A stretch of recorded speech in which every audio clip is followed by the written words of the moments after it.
झाले तरी चालता, तुम्ही डॉक्टर नाही झाले तरी चालते, तुम्ही इंजिनियर नाही झाले तरी चालताल, पण त्या बापाच्या समोरून कोण्या मुलासोबत पळून जाऊ नका.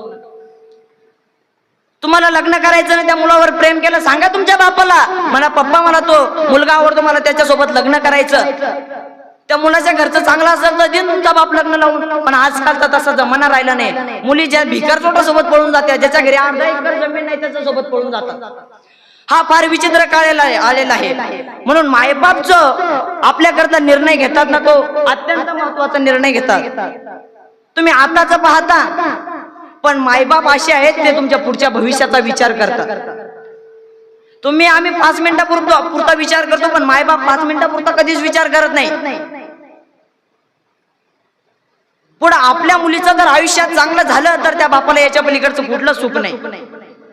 त्या मुलाला, त्या माई बापाला जर कशाचा सुख असेल तर आपल्या मुलीने सुखात नांदावं आणि मुलाने 2 घास सुखाने आपल्या तोंडात घालावे, हीच त्या मायबापांची अपेक्षा आहे. आणि तुम्हाला जर असं वाटत असेल ना माता माऊलींनो, इथं तुमचे मुलं जर बसलेले असतील तर तुम्हाला आग्रहाची विनंती, असं वाटत असेल की म्हातारपणी जर मुलांनी आपली सेवा करावी, आपल्याला 2 घास सुखाने जेवायला द्यावे, आपल्याला विचारावं आई बाबा तुमची तब्येत चांगली आहे का, तर येत्या आपल्या 11 मे ते 21 मे या ठिकाणी कोलवाड या गावामध्ये महादेव संस्थानला आपलं वारकरी बाळ संस्कार शिबिर आहे आणि ते 150-200 मुलांचं शिबिर आहे. त्या शिबिरामध्ये पाठवा.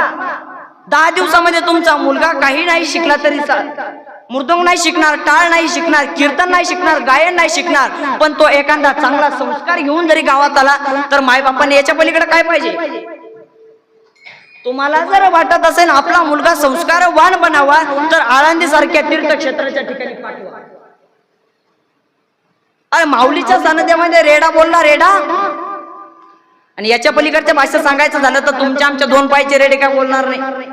4 पायाचा रेडा माझ्या माऊलीचा आशीर्वाद पाठीशी होता म्हणून वेद बोलला. तुमचा आमचा रेडा 2 चाली टाळ वाजू शकणार नाही का.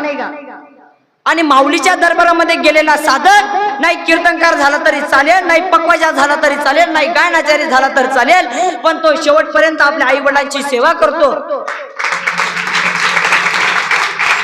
कारण की माऊली ज्ञानोबारांचे संस्कार आहे.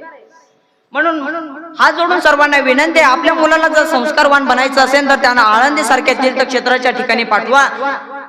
एक सांगू तुम्हाला, आपल्या बुलढाणा जिल्ह्याची आळंदी सारख्या तीर्थक्षेत्राच्या ठिकाणी पहिली संस्था जर कोणाच्या नंतर ती आमच्या गुरुवारांची पहिली संस्था आळंदी सारख्या तीर्थक्षेत्र. आणि ती संस्था म्हटली नाही तर चालेल, ती एक कंपनी आमची आणि ते आमच्या कंपनीचे मालक. आणि ही कंपनी अशी आहे, तुम्ही बाकीच्या कंपनी